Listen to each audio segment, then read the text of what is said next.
Para continuar con nuestra nutrida agenda, tenemos la conferencia excelente de la maestra Mireya Valverde Ocón. Ella nos va a hablar sobre la efectividad del cumplimiento de México en la evaluación mutua del Grupo de Acción Financiera. Me voy a permitir darles una semblanza de la maestra Mireya Valverde Ocón. Tiene una enorme experiencia, sin embargo, procuraremos sintetizar pues esta experiencia que tiene. Es licenciada en Derecho por la Universidad Nacional Autónoma de México, cuenta con especialidad en Derecho Penal por la misma universidad y con estudios de maestría en Criminalística por University College London, actualmente en proceso de admisión al doctorado en la Facultad de Derecho de la Universidad Nacional Autónoma de México. Profesionalmente cuenta con más de 15 años de experiencia en el sector público. Se ha desempeñado como directora de Contraloría Interna y oficial de cumplimiento en Banco del Bienestar, Sociedad Nacional de Crédito e Institución de Banca de Desarrollo, en donde fue responsable de garantizar el cumplimiento de la normativa nacional e internacional en materia de prevención del lavado de dinero y combate al financiamiento al terrorismo, prevención de fraudes y dirigir el cumplimiento de la normatividad interna y externa aplicable al banco, asegurando el apego a sus operaciones al sistema de control interno. Se desempeñó como directora general de asuntos normativos de las unidades de la Unidad de Inteligencia Financiera. Ha participado en reuniones y foros de organismos internacionales especializados en materia de lavado de dinero y financiamiento al terrorismo, como el Grupo de Acción Financiera, Grupo de Acción Financiera de Latinoamérica, GAFILAT, y el Grupo ECMON de Unidades de Inteligencia Financiera, entre otros. A fin de cumplir con los compromisos internacionales adoptados por el Gobierno de México. Asimismo, coordinó el estudio y la elaboración de anteproyectos e iniciativas de leyes, reglamentos, acuerdos y decretos relativos a materias que corresponden a la competencia de la Unidad de Inteligencia Financiera.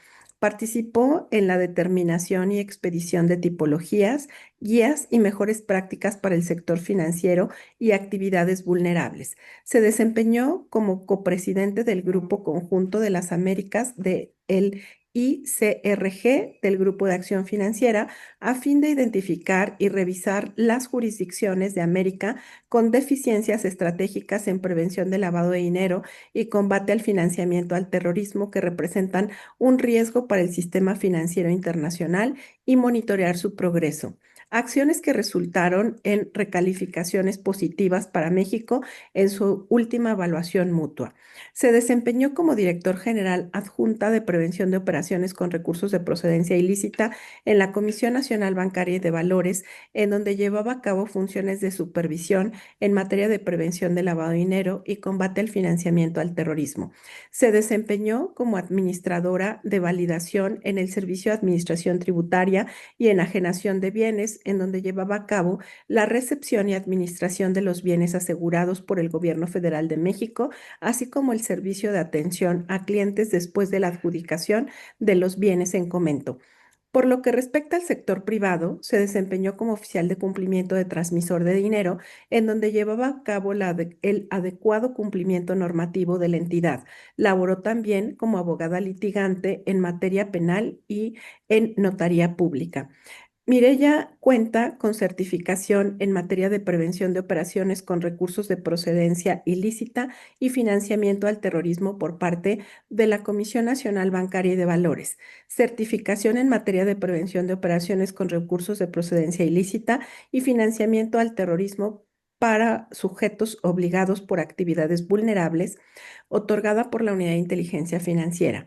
Certificación en la misma materia por la Asociación de Especialistas Certificados de Antilavado de Dinero, certificación en sanciones internacionales por CAMS y certificación internacional en prevención de activos de delitos CIPLAT, otorgada por la Universidad de La Paz de la Asamblea General de las Naciones Unidas. Certificaciones en las que ha participado desde su diseño, implementación y capacitación. Mireya Valverde está certificada por ACAMS desde hace 10 años, contribuyendo de manera permanente con las sesiones de aulas virtuales, bootcamps, seminarios intensivos, conferencias en Latinoamérica, webinars y actualización de las certificaciones. Colabora activamente con la Embajada de Estados Unidos en México en la capacitación y certificación de servidores públicos en materia de prevención de lavado de dinero. Mirella cuenta con experiencia como docente impartiendo la cátedra de Derecho Bancario y Bursátil en la Facultad de Derecho de la Universidad Nacional Autónoma de México, la materia de prevención de lavado de dinero y compliance en la Universidad Panamericana y distintas materias en la Universidad del Valle de México. Asimismo, colabora activamente en la capacitación en diversas instituciones y universidades para la obtención de la certificación en materia de prevención de operaciones con recursos de procedencia ilícita y financiamiento al terrorismo por parte de la Comisión Nacional Bancaria y de Valores, la Unidad de Inteligencia Financiera y la Universidad de la Paz de la ONU. Bienvenida, Mirella. Buenos días, querida Mirella. Querida Mari Carmen, muy buenos días. Muchísimas gracias por la cordial invitación. También quisiera agradecerle al licenciado Jorge López por invitarme nuevamente a esta convención anual de centros cambiarios y transmisores de dinero. Para mí es un verdadero placer acompañarlos en esta ocasión para compartir lo relacionado con la quinta ronda de Gafi, que pues bueno, es un tema actual que tiene implicaciones para todos los sectores, incluido por supuesto centros cambiarios y transmisores de dinero. Y a manera de antecedente, quisiera compartir con ustedes algunas generalidades de lo que vamos a estar profundizando el día de hoy en estos minutos y recordar qué es Gafi, ¿no? Que es justamente este organismo intergubernamental que se creó en 1989 y cuyo objetivo principal es crear estándares en materia de blanqueo de capitales, de financiamiento al terrorismo, de financiamiento a la proliferación de armas de destrucción masiva y algunas otras amenazas. Estos estándares es lo que conocemos como las 40 recomendaciones que fueron publicadas en 1990 y que obviamente han tenido algunas actualizaciones a lo largo de estos años, porque en aquel entonces se creía que el lavado de dinero provenía única y exclusivamente del narcotráfico. Sin embargo, esta idea ha ido evolucionando y se han agregado a lo largo de los años ciertas recomendaciones, de tal suerte que si hiciéramos este análisis cronológico, pues veremos que tenemos 40 más 8, 40 más 8 más 1, después 40 más 9, hasta que en el año 2012 se unifican estas 49 recomendaciones en las propias 40 recomendaciones que conocemos al día de hoy. Gafi se encarga de fijar estándares, pero también de evaluar el debido cumplimiento de estos estándares a fin de corroborar que cada uno de los países integrantes los ha adaptado en el contexto de cada país de manera eficiente y eficaz. Estas evaluaciones son llevadas a cabo por un grupo de trabajo de Gafi y un grupo de evaluadores. Se llaman evaluaciones mutuas, sin embargo, no significa que un país evalúe a otro país. Lo que en realidad ocurre es que un grupo de evaluadores de distintos países, que son servidores públicos de aquel país y que pertenecen a la delegación de aquel país ante Gafi, evalúa a un país, en este caso México. Generalmente en las rondas anteriores de Gafi, pues nos ha evaluado siempre Estados Unidos, España, Portugal, Argentina, Francia, Canadá, España. Y en esta ocasión se baja Estados Unidos y se sube Perú para evaluarnos en esta quinta ronda. Como yo les comentaba, Gafi está integrado por países y jurisdicciones. Eso quiere decir que a quien evalúa Gafi es al país, no a una autoridad en específico, no a un sector en específico. Ahora bien, estas rondas, ¿de qué van? ¿Qué es lo que se evalúa? Pues Gafi tiene dos tipos de evaluaciones mutuas. La primera de ellas es cumplimiento técnico, que para efectos prácticos pensemos que Gafi y el grupo de evaluadores toma las 40 recomendaciones y va verificando una por una y criterio por criterio, de igual manera su nota interpretativa si es que la hubiera y va asignando ciertas calificaciones como cumplida, mayormente cumplida, parcialmente cumplida o no cumplida. Y posteriormente hace, con base en la metodología que recientemente se modificó, perdón, el año pasado, hace una ponderación de calificaciones. Esto es solamente en cumplimiento técnico. En efectividad, no se evalúan las 40 recomendaciones, sino que se evalúan 11 resultados inmediatos y 3 resultados intermedios.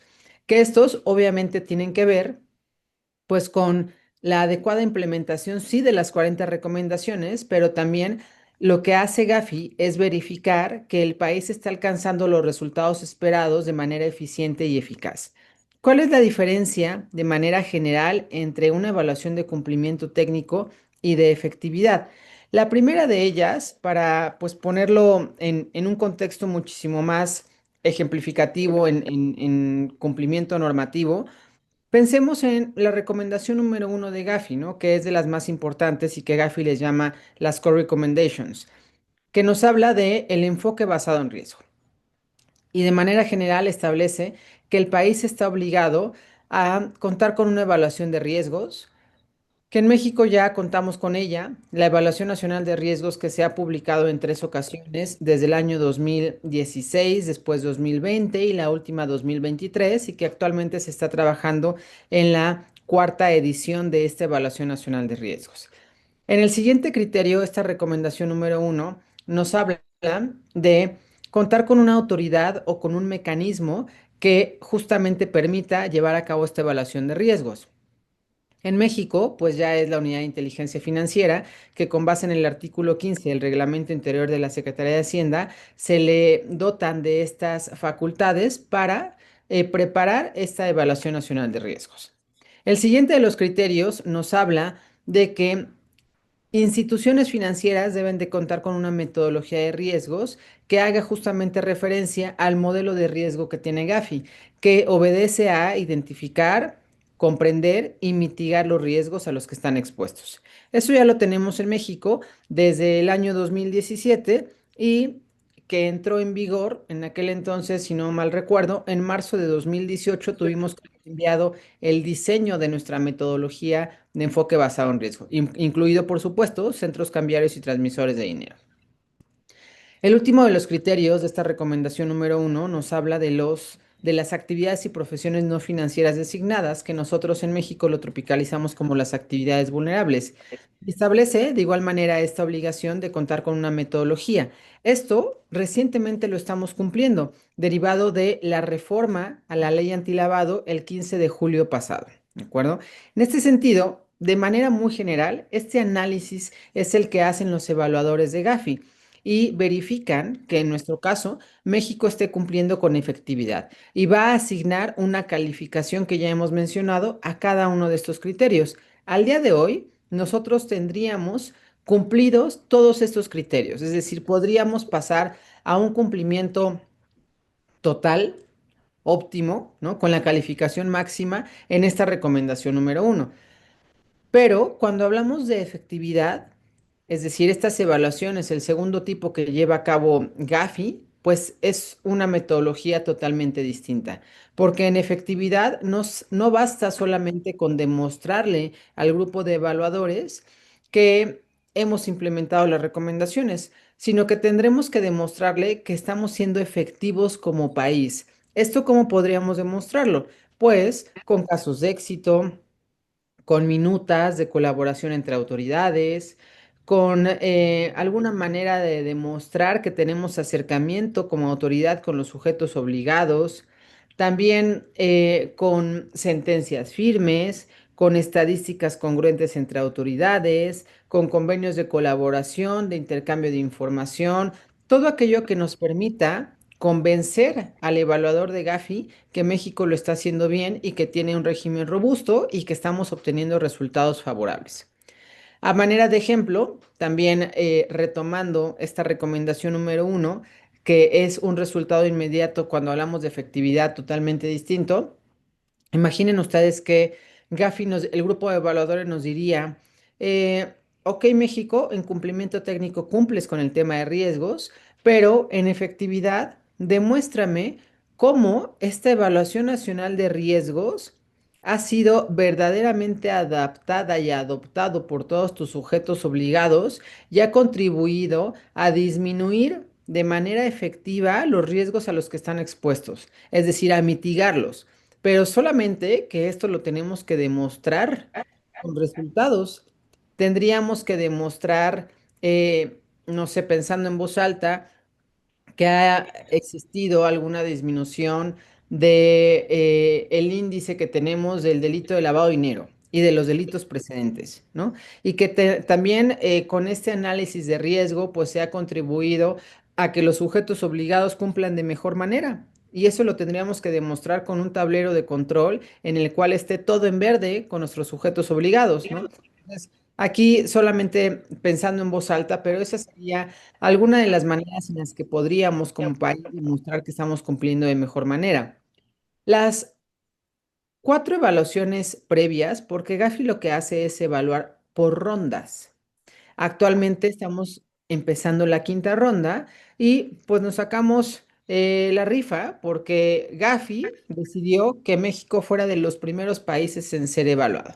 Obviamente, esto se decide con base en cierta metodología de Gafi y adicional, recordemos que en 2017, que fue nuestra cuarta evaluación, pues nosotros nos ubicamos en un proceso de seguimiento intensificado que ahorita vamos a recordar. Ahora bien, esta quinta ronda o más bien cada ronda, ¿qué implica? Pues que la totalidad de los países integrantes de Gafi, que a día de hoy son 40, ¿no? Son evaluados. Entonces, no tendremos un tiempo estimado para que concluya esta quinta ronda. Se proyecta que sean aproximadamente 3 años, pero retomemos, por ejemplo, nuestras evaluaciones en México, que han sido en el año 2000, 2004, 2008 y 2017. Entonces, esta quinta ronda se estima que sea, pues, justamente de 3 años, pero podría variar un poco. Ahora, ¿cuáles han sido los resultados que hemos tenido en las rondas pasadas? Pues la verdad es que en las primeras 3 rondas, que eran los estándares más básicos, ¿no? Que cumplir, pues nos fue bien y también era una metodología por parte de Gafi muchísimo más sencilla, menos estricta. Sin embargo, ya en la cuarta ronda, pues se modifica la metodología y tenemos nuevas recomendaciones y es el caso que en 2017, cuando nos vienen a evaluar, pues la verdad es que quien ya andaba en estos rumbos de prevención del lavado de dinero en aquel entonces, pues pudimos identificar muchos movimientos por parte de la autoridad. De hecho, en 2014, recordemos que se llevaron a cabo las reformas más ambiciosas en sistema financiero, modificando más de 30 ordenamientos, y esto no concluyó sino hasta 2017, cuyos transitorios entraron en vigor en marzo de 2018 y que ya nos hablaban de un tema de enfoque basado en riesgo, ¿no? Entonces, pensemos que entre esta tercera ronda y la cuarta ronda, la verdad es que México llevó a cabo un robustecimiento bastante importante de su régimen antilavado. Y es el caso que en 2017, que viene esta cuarta ronda de evaluaciones mutuas y viene solamente enfocada a cumplimiento técnico, pues imaginen que a pesar de todos los esfuerzos que se hicieron tanto del lado de la autoridad como de los sujetos obligados, porque finalmente estas evaluaciones es para el país, no es para una autoridad o para un sector en específico. Entonces, se tiene que demostrar este compromiso y esta coordinación no solamente entre autoridades, sino también el involucramiento de los sujetos obligados. Si no tuviéramos como autoridad ese insumo de cumplimiento normativo del sujeto obligado, no hay manera que demostremos que se está haciendo bien como país. Les decía que en esta cuarta ronda nos ubicamos en un proceso de seguimiento intensificado. ¿De qué vino todo este proceso? Pues en Gafi tenemos 3 destinos que pueden ocurrir derivado de una evaluación mutua. El primero de ellos es que nos vaya tan bien que Gafi y su grupo de evaluadores no nos voltee a ver sino hasta la siguiente ronda, ¿no? Que lo hagamos perfectamente bien.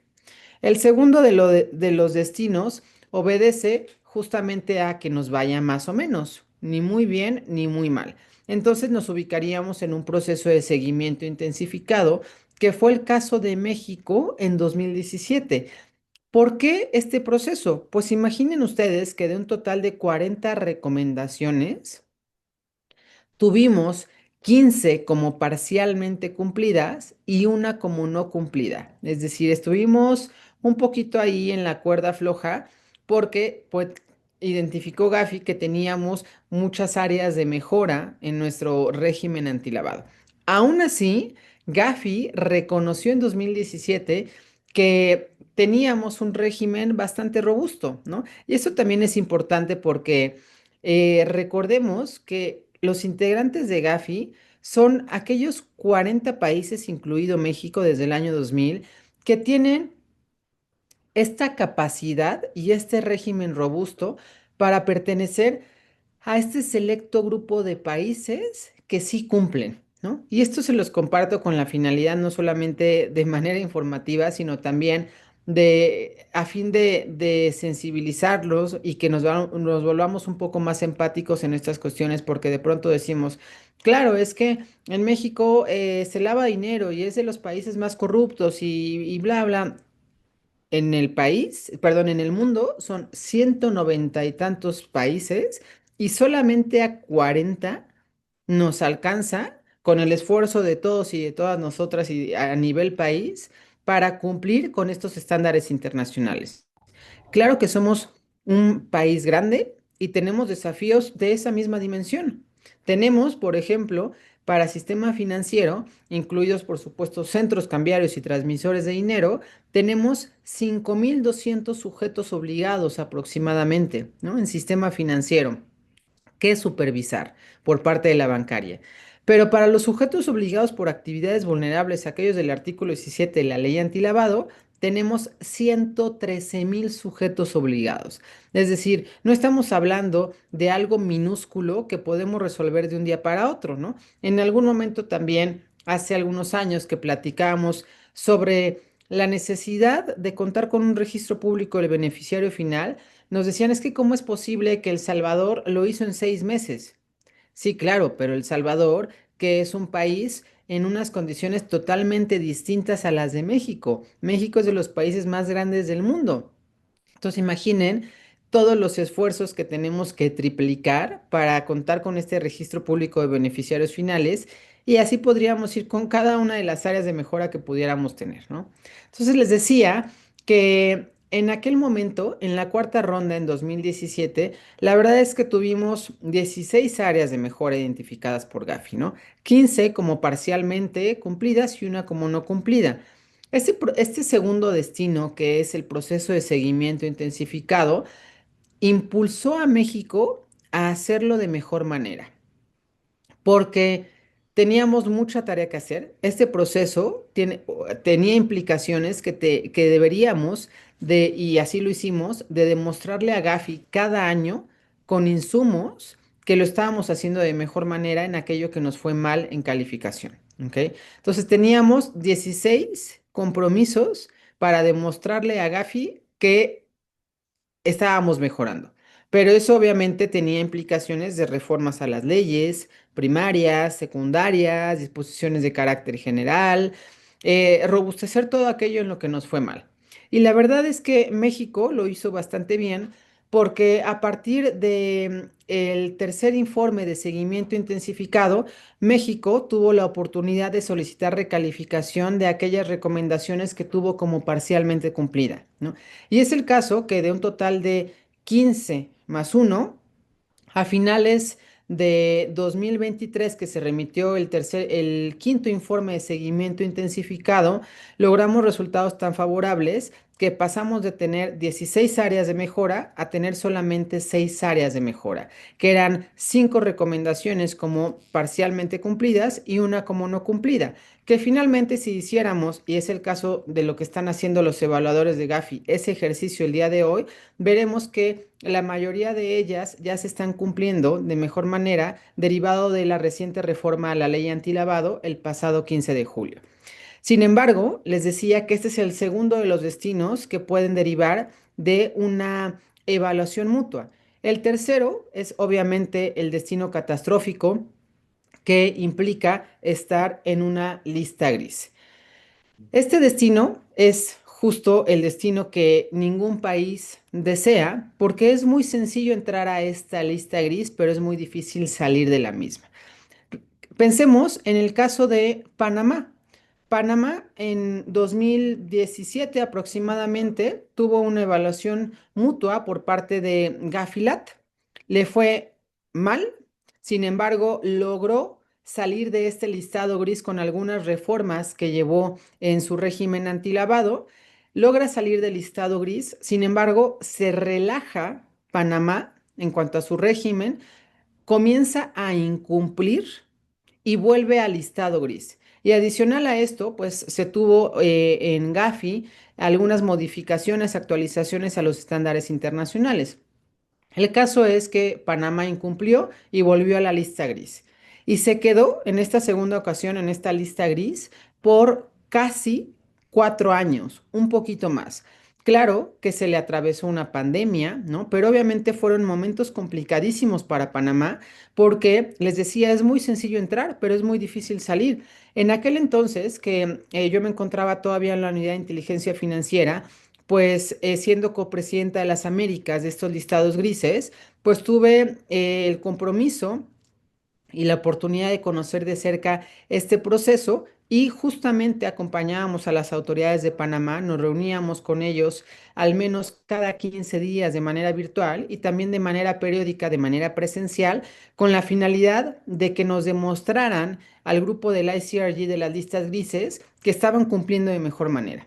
Sin embargo, hubo varias ocasiones en las que Panamá dijo, en este pleno de Gafi voy a salir del listado gris. Sin embargo, en Gafi las decisiones se toman por consenso y el consenso se rompe cuando más de dos países no están de acuerdo. ¿Cómo ocurre esto? Cuando tres países al menos levantan la bandera y mencionan que no están conforme con cierta decisión, el consenso se rompe y se pasa a discusión. Esto le ocurrió a Panamá en varias ocasiones porque Panamá creía, ¿no? Y así quería también demostrarlo y tenía los elementos para que era momento en varios plenos, que son solamente 3 plenos al año de Gafi cuando se toman las decisiones, que ya podía salir del listado gris. Así lo exponía, había muchos países, la mayoría que estaban de acuerdo, sin embargo, por ahí 3 países comenzaban la discusión, decían que no estaban de acuerdo y rompían el consenso. Y después de una muy larga discusión de temas de Panamá, se decidía que no había consenso y que se pasaba esta decisión a discusión para el siguiente pleno. Pero eso implicaba que Panamá tenía que mejorar, ¿no? Algunas políticas en su régimen antilavado, pero que también tenía implicaciones que esta decisión se iba a tomar hasta el siguiente pleno, que era dentro de 4 meses.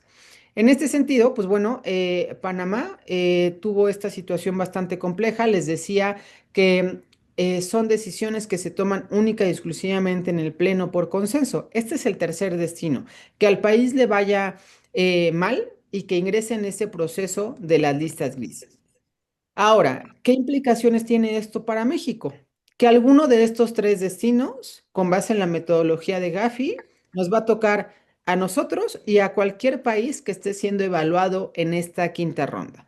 Sin embargo, las reglas en esta quinta ronda han cambiado, porque las primeras 4 rondas eran única y exclusivamente sobre cumplimiento técnico. En esta quinta ronda es sobre efectividad. La realidad es que si al día de hoy, justo en estos meses, después del 15 de julio que se reformó la ley antilavado, tuviéramos esa evaluación de cumplimiento técnico, nos va muy bien.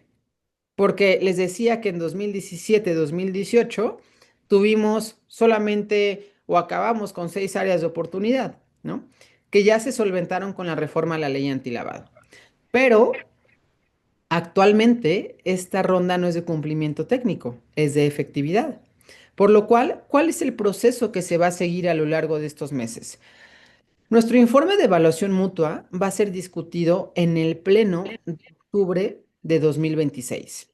Sin embargo, desde hace aproximadamente 3 meses se comenzaron los trabajos de coordinación por parte de la Unidad de Inteligencia Financiera para allegarse de la información y todos los insumos de las autoridades involucradas en el régimen antilavado para revisar esta información, lograr homologar la misma, tomar decisiones conjuntas, porque finalmente la UIF es el representante de México ante Gafi, pero las decisiones no son unilaterales de la UIF.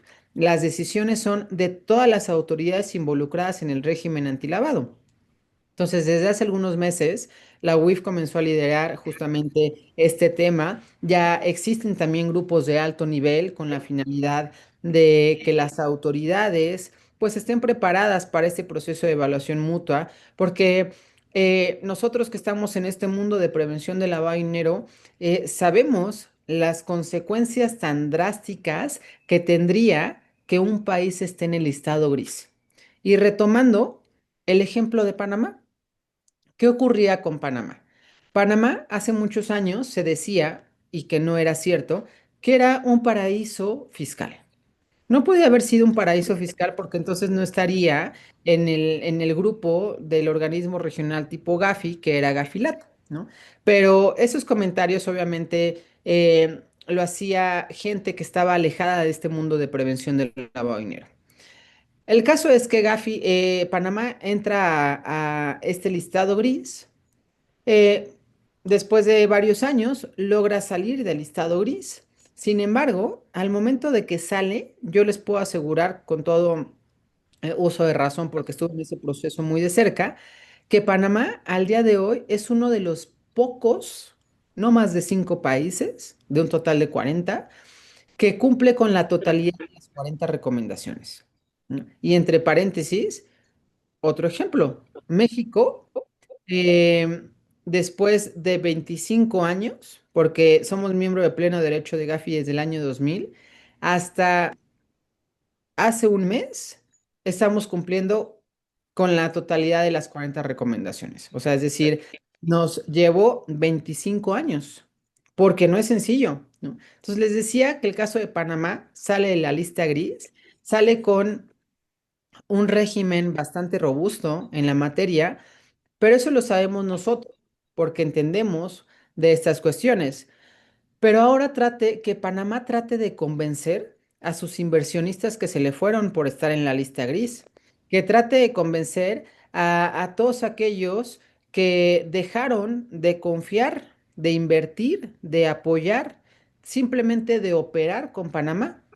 Porque quien no está involucrado en este tema simplemente ve a Panamá como ya estuvo en la lista gris, hubo temas restrictivos, tal vez en Panamá se lava dinero y yo como inversionista no quiero que mi dinero esté en riesgo. Porque hablan desde su ignorancia en materia de PLD, que es totalmente aceptable porque no es su giro, no tienen por qué saber de estas cuestiones, ¿no?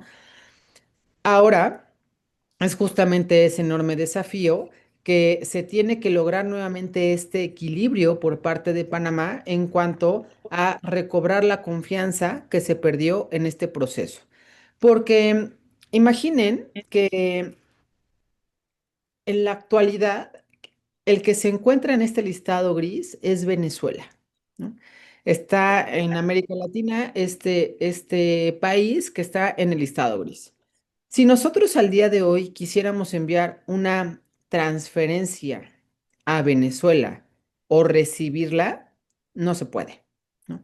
Y eso se los comparto con la finalidad de que dimensionemos qué pasaría, ¿no? Porque si de pronto decimos, no, es que yo no me dedico al tema bancario, no, no, nos afecta con el simple hecho de ser usuarios de servicios financieros, ¿no? Si quisiéramos enviar una transferencia a Venezuela, en la cual pudiéramos justificar alguna relación familiar o contractual aparente, como lo establecen las disposiciones, pues tendríamos que enviar información y documentación y el banco, tanto en Venezuela como en México, nos estaría llevando a cabo una debida diligencia reforzada con base en la disposición número 4, a las cuales hace referencia, pues, para todos los sectores, ¿no?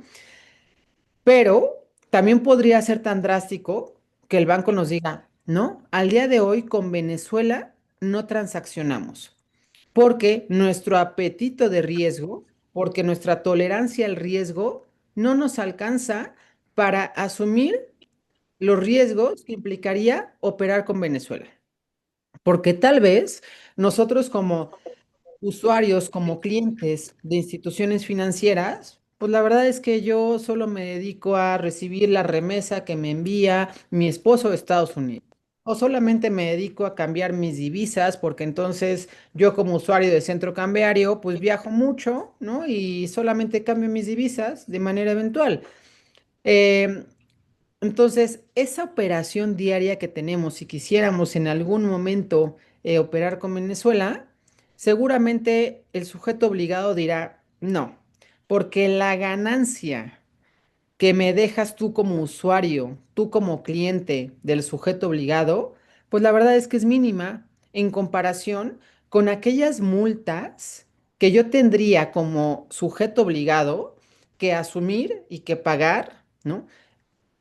Por operar con un país que se encuentra en la lista gris. Entonces, la verdad es que la estrategia de negocio no nos da. ¿Qué ocurrirá? Dirá, aquí, en mi sujeto obligado, no operamos con Venezuela. Entonces, ese sería, en el ejemplo de Panamá y de Venezuela, un escenario que dijimos era el tercer destino de que un país sea evaluado y le vaya muy mal. Entra directamente a la lista gris.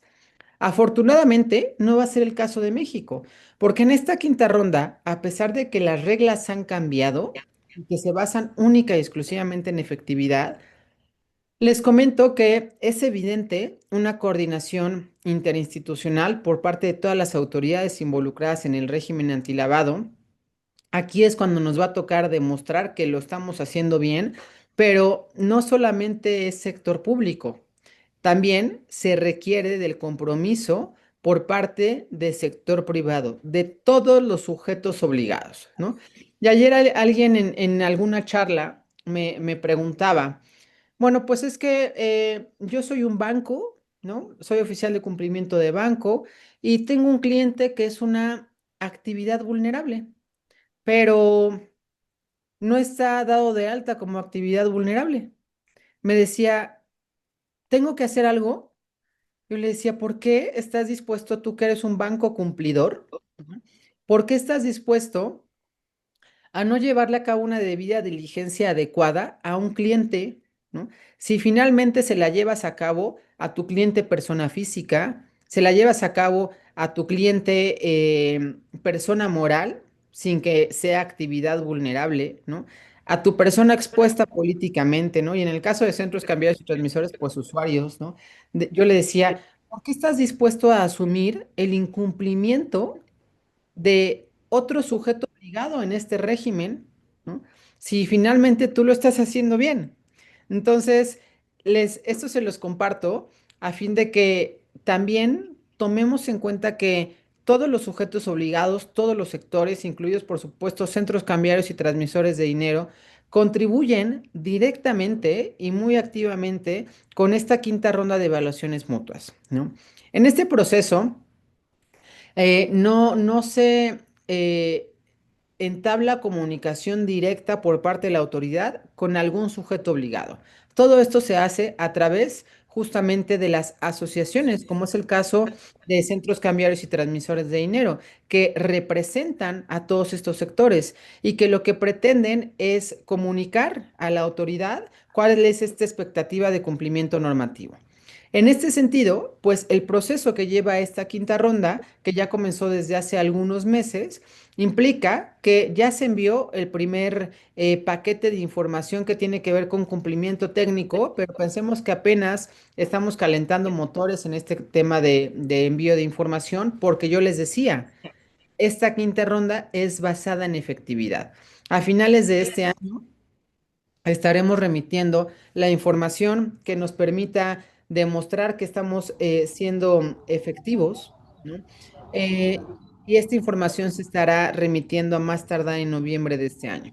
A principios del siguiente año, cuando ya el grupo de evaluadores haya analizado estos insumos remitidos por la Unidad de Inteligencia Financiera, pues se llevará a cabo con base en este proceso de evaluaciones mutuas y la metodología adecuada, pues se llevará a cabo lo que conocemos como el face to face, el tete a tete, ¿no? Que Auxilio, por favor, producción con el eco. Perdón por la interrupción, Mireya.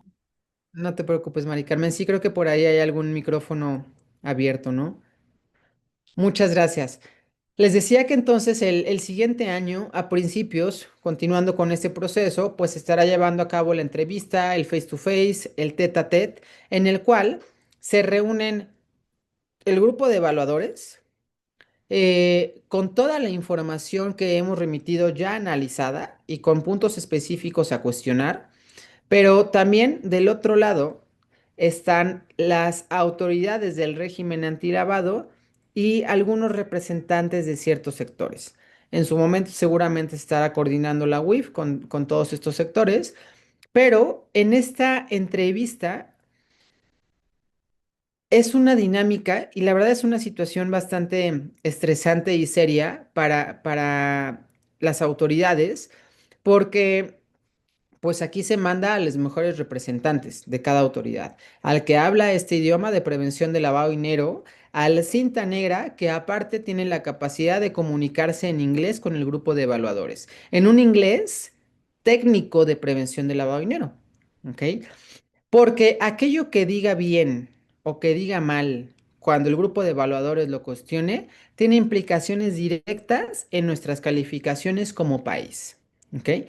Es decir, si de pronto hay alguna omisión en alguna respuesta de cierta pregunta, eso pues va a tener consecuencias negativas en nuestros resultados como país, ¿no? Entonces es por eso que es un proceso que para prepararse para estas evaluaciones mutuas nos lleva bastante tiempo.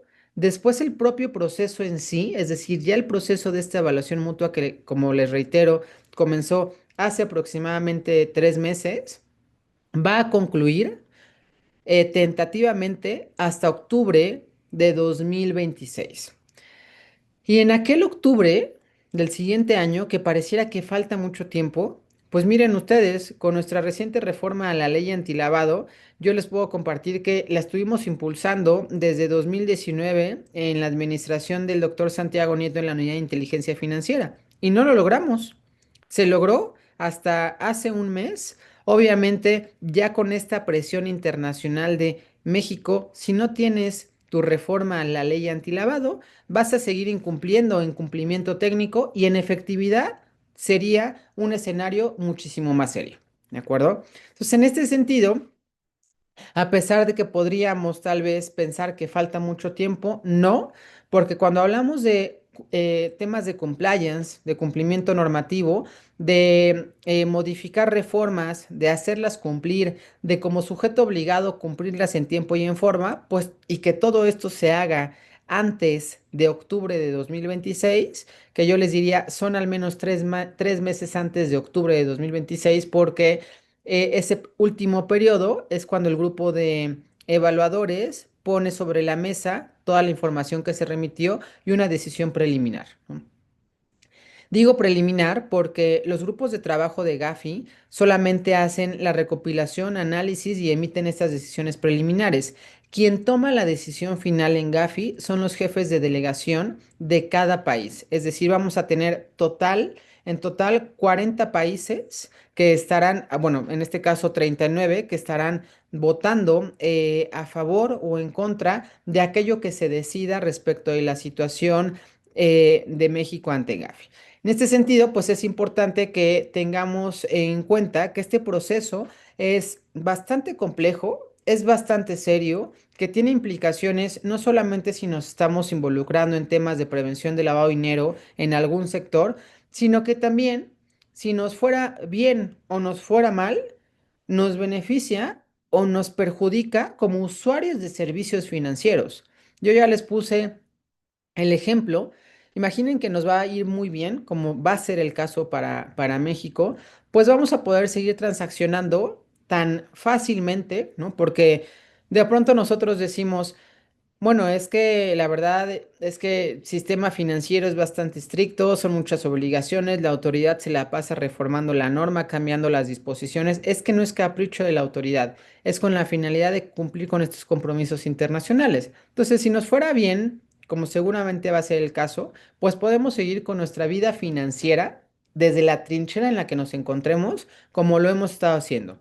Pero si nos fuera mal, no vamos a poder enviar ni recibir transferencias a nivel internacional tan sencillamente como lo hacemos ahora. O sea, al día de hoy tal vez no lo dimensionamos porque ahora lo hacemos de manera muy sencilla, ¿no? El día de hoy pasa una transferencia, llega una remesa en cuestión de segundos, pero aquellos que son contemporáneos como su servidora, yo recuerdo que hace algunos años las transferencias internacionales pasaban al día siguiente, ¿no? O sea, imaginen ustedes que regresemos a aquellos tiempos, no porque estemos involucionando, sino porque estemos en un proceso hipotético de restricción y que en ese periodo, perdón, la institución financiera está llevando a cabo una debida diligencia reforzada, revisando información, documentación, hasta en tanto se cumpla la regla del viaje para transmisores de dinero, la recomendación número... Entonces, ahí es cuando vamos a valorar y decimos, no, pues es que la verdad que se haga de manera inmediata, pues es una bendición, ¿no? Entonces, este es el proceso que se llevará a cabo a lo largo de estos meses hasta octubre de 2026, para lo cual, y con la finalidad de concluir, yo los invitaría a ustedes como sectores a seguir cumpliendo como lo han hecho hasta ahora, siempre de la mano de las asociaciones, como es el caso de esta Asociación de Centros Cambiarios y Transmisores de Dinero, que siempre ha tenido el canal de comunicación directo con la autoridad. Pero les reitero, esta cultura de cumplimiento debe de permear primeramente en nosotros como usuarios de servicios financieros, posteriormente en los sujetos obligados que sepan que deben de cumplir, no solamente por cumplir con la norma, sino estar convencidos que se debe de cumplir y también justificar de alguna manera que la autoridad tiene esta presión, o sea, así como ustedes sujetos obligados sienten la presión de la autoridad tiene la presión de los organismos internacionales, que si la autoridad no logra esta armonía entre sector privado, sector público y organismos internacionales, tiene consecuencias serias a nivel país, que es justamente lo que ya platicamos. Entonces, yo los invito a seguir este proceso de cerca, a seguir contribuyendo activamente con las autoridades, también a ser muchísimo más tolerantes, pacientes y empáticos, porque finalmente es un proceso de bastante tensión a nivel país y que yo estoy convencida que vamos a seguir y que auguro muy buenos resultados para esta quinta ronda de evaluaciones mutuas, pero esto no se lograría sin el apoyo de todos y de todas ustedes. Entonces yo pasaría ahora a, no sé si hubiera algún tiempo de preguntas, yo estoy en la mejor disposición, no sin antes agradecerle nuevamente, estimado Jorge, estimada Mari Carmen, por permitirme compartir y este espacio con toda su audiencia de centros cambiarios y transmisores de dinero. Muchísimas gracias. Los agradecidos somos nosotros, querida Mirella. Si me permites, te voy a participar las preguntas. Tenemos una, nos dice la contadora Minerva Cruz. ¿Cómo podemos los sujetos obligados demostrar que realmente gestionamos riesgos y no solo cumplimos requisitos en papel? También nos dice cuáles son los principales retos para México en este proceso. Claro que sí, muchísimas gracias. Respecto de la gestión de riesgos, esto es interesante y me gusta mucho la pregunta porque no se trata solamente de cumplir en papel, ¿no? Sino también de que este cumplimiento está hecho para proteger al país, proteger al régimen, proteger a los sujetos obligados, proteger el negocio, proteger a nuestros usuarios y clientes, ¿no? Eh, es un régimen 360 grados, pero de pronto nosotros decimos, bueno, es que esta metodología con enfoque basado en riesgo, con todos sus factores que se tiene que actualizar cada año, bla, bla, qué lata, la verdad, porque, y luego si se publica la Evaluación Nacional de Riesgos, entonces, ¿cómo podríamos demostrar, ¿no?, que estamos siendo eficaces en esta implementación de riesgos en nuestra entidad? Pues obviamente vamos a tener, si lo estamos haciendo bien, una disminución drástica de alertas, si están bien diseñadas.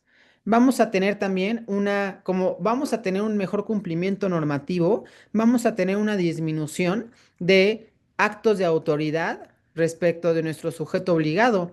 menos recomendaciones, menos observaciones, menos multas. Tal vez nos volvemos tan de bajo riesgo que la autoridad ni siquiera nos considera en su programa anual de visitas. Yo sé de muchos sujetos obligados que tienen más de 10 años de antigüedad y nunca los han visitado. Nunca, ¿no?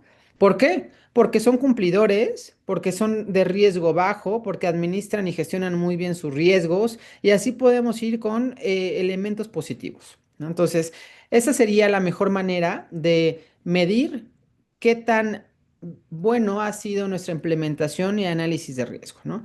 Respecto de la segunda pregunta, em, ¿cuáles serían en esta quinta ronda tal vez aquello en lo que tendríamos áreas de mejora de manera inmediata? Yo les diría, sin duda no es sistema financiero, ¿no? Afortunadamente, incluidos centros cambiarios y transmisores de dinero, porque desde 2017 Gafi reconoció que en México, en sistema financiero, la Comisión Nacional Bancaria lo está haciendo bien y lo puso en papel. Ahora, ¿cuál es el principal reto?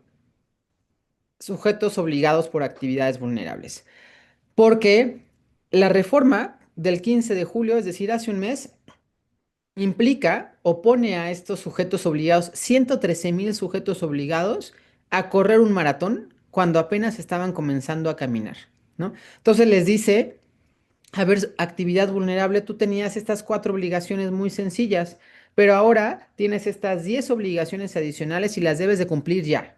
Y entonces, pues no es lo mismo hablar de nuestros joyeros, actividad vulnerable del centro histórico, que es un negocio generacional y que ni siquiera saben qué es actividad vulnerable y que ni quieren saber y que ni tienen los recursos para cumplir, para tener un sistema automatizado, una metodología, un programa de capacitación, un responsable de cumplimiento, bla, bla, bla, bla.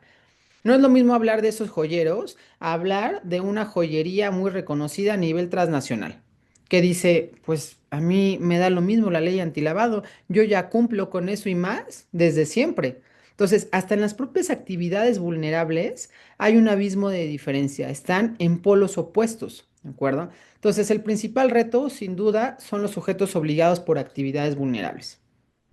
Muchas gracias, Mireya. Nos dice Martín Aguilar, maestra, reconociéndole que los centros, recordándole que los centros cambiarios solo operamos en efectivo, ¿qué cree usted que diría Gafi y cuál es su opinión sobre, según dato de la Unidad de Inteligencia Financiera, el 93% del total de las operaciones no se identifican? Pues bueno, en el tema de centros cambiarios, desafortunadamente, y no solamente para este sector, que tiene muchas bondades, ¿no? Y que son necesarios, sino que también, desafortunadamente, delincuencia organizada utiliza estas ventajas como áreas de oportunidad para cometer sus ilícitos, ¿no? Y esta es una vulnerabilidad de los centros cambiarios porque obviamente delincuencia organizada ha hallado la manera de evadir estos controles y estos umbrales. Pero lo mismo ocurre en centros cambiarios que en todos los sectores, ¿no? Les pondría otro ejemplo. El reporte de operaciones relevantes para instituciones financieras que son $7,500 o el equivalente en moneda nacional. Pensemos 150,000 pesos, ¿no? Entonces, no se va a operar con 150,000 pesos con alguien que va por el dark side. Seguramente va a operar con 120,000 pesos. Entonces, de alguna manera, estos controles siempre son un terreno fértil para que delincuencia organizada opere por debajo del control. Y lo mismo ocurre en centros cambiarios. Naturalmente el centro cambiario opera con mucho efectivo. Es su naturaleza, ¿no? O sea, sería algo también tan absurdo como decir en transmisores de dinero, el mayor riesgo está en las transferencias internacionales, en las remesas, pues es que a eso se dedican. Entonces, ¿qué se tiene que hacer? Más bien robustecer controles con la finalidad de que en todos los factores se tengan políticas, procesos, procedimientos, criterios que nos permiten controlar o mitigar este riesgo, ¿no? Entonces, claro que son esfuerzos enfocados, en este caso de centros cambiarios, a mitigar el riesgo del uso de efectivo.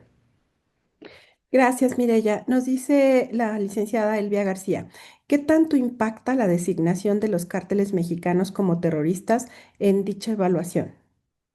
Esto es interesante porque esta designación fue hecha por Estados Unidos respecto de los cárteles mexicanos. Estas evaluaciones se llevan a cabo con base en una metodología bastante clara por Gafi, ¿no? Entonces, ¿cuál sería la respuesta? Todo lo relacionado, a blanqueo de capitales, financiamiento al terrorismo, financiamiento a la proliferación y otras amenazas, todo lo que quepa en estos cajones impacta de manera positiva o de manera negativa, ¿ok? Que un país, en este caso Estados Unidos, nos designe en este sentido, no tiene implicaciones directas en los resultados de Gafi. Lo que tiene implicaciones es en el sentido de que México tendrá que demostrar que efectivamente, como dice nuestra Evaluación Nacional de Riesgos, en México tenemos un riesgo bajo de terrorismo y consecuentemente de financiamiento al terrorismo. En caso de que esto no se pudiera demostrar como lo establece la NR, entonces tendríamos seguramente que robustecer el régimen para terrorismo y financiamiento al terrorismo, ¿ok? Que implicaría pues modificaciones drásticas en este sentido, ¿no? Pero esto no lo vamos a saber sino hasta el resultado final, que es en octubre de 2026, pero seguramente tendremos un poco de luz a lo largo de este proceso de la quinta ronda, ¿no? Tenemos una más, Mireya, para no abusar de tu Otro. tiempo. Nos pregunta Jorge López, ¿cómo repercuten nuestras respuestas a los cuestionarios de riesgos y operatividad en cuanto al financiamiento al terrorismo y la proliferación de armas de destrucción masiva? El último cuestionario de la Comisión Nacional Bancaria y de Valores abordó mucho más estos temas y probablemente los sujetos supervisados aún no lo han contemplado en sus procedimientos. Y Mari Carmen Medina nos pregunta, nos dice, muchas gracias, maestra Mirella. ¿Cómo puede afectar la situación de las tres instituciones del sistema financiero a la percepción de que México lo estaba haciendo bien en la cuarta ronda?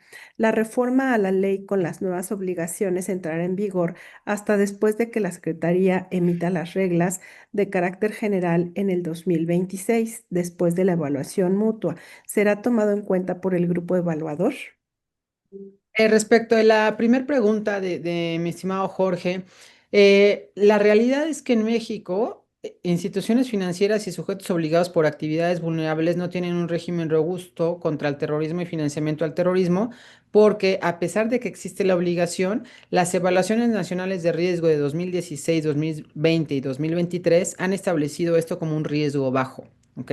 Entonces, yo les diría si me pongo en la camiseta del sujeto obligado, lo estamos haciendo bien, ¿no?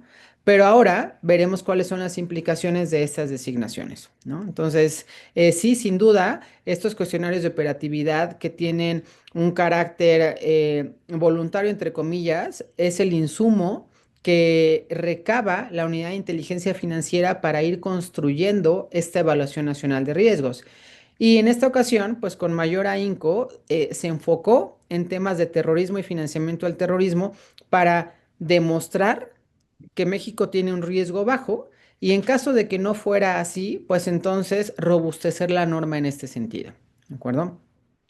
Respecto de lo que preguntas, estimada Mari Carmen, de la designación de estas tres instituciones financieras, y lo contesto, por supuesto, a título personal, a título profesional, eh, la designación de esto y cualquier otra sanción que cualquier institución financiera, no en este caso en específico, haya tenido, ¿no? Una sanción de cualquier tipo con base en la recomendación 35 de Gafi, sea penal, sea administrativa, sea civil, de cualquier tipo, tiene previo un análisis del comportamiento de este sujeto obligado, que acabará en alguna sanción, ¿no? No específicamente de estas tres instituciones, reitero, pero que estas sanciones, si fueron ejemplares, disuasivas y proporcionales, suman a la efectividad que está teniendo la autoridad, y en este caso México, para demostrar en esta quinta ronda. Es decir, otro ejemplo, cuando se impone una sanción por la mala integración de un expediente, tanto en sistema financiero como actividades vulnerables, esto la autoridad le suma con la finalidad de, a través de los resultados inmediatos y sus calificaciones, demostrar ante el grupo de evaluadores que lo estamos haciendo bien. Muchas gracias, Mireya. La audiencia agradece tus respuestas y también, pues, muchas felicitaciones por tu excelente conferencia. Si nos permites, para concluir, podríamos tomar una foto contigo para Por favor, poder las claro memorias. que sí. Enseguida, si en el recuadro que dice permitir, si pueden dar clic, pero previo deben abrir, por favor, su cámara. Muchísimas gracias, querida Mari Carmen. Gracias a ti, Mireya, muchas gracias. Y si les parece, podemos señalar aquí el reconocimiento para la maestra Mireya Valverde, por favor. Vamos a entregarte un reconocimiento virtual. Esperamos poder entregártelo también de manera personal muy pronto. Este reconocimiento está firmado por el director general de la Asociación Nacional de Centros Cambiarios y Transmisores de Dinero por instrucciones del órgano colegiado de dirección de esta asociación. Se entrega este reconocimiento a la maestra Mireya Valverde Ocón por su excelente conferencia. Muchas gracias, querida Mireya. Muchísimas gracias a ustedes nuevamente. Yo siempre feliz y agradecida contigo, querido Jorge y Mari Carmen, de que me permitan acompañarlos en estas convenciones anuales. Muchísimas gracias y que tengan todos y todas excelente tarde. Hasta luego. Muchas gracias.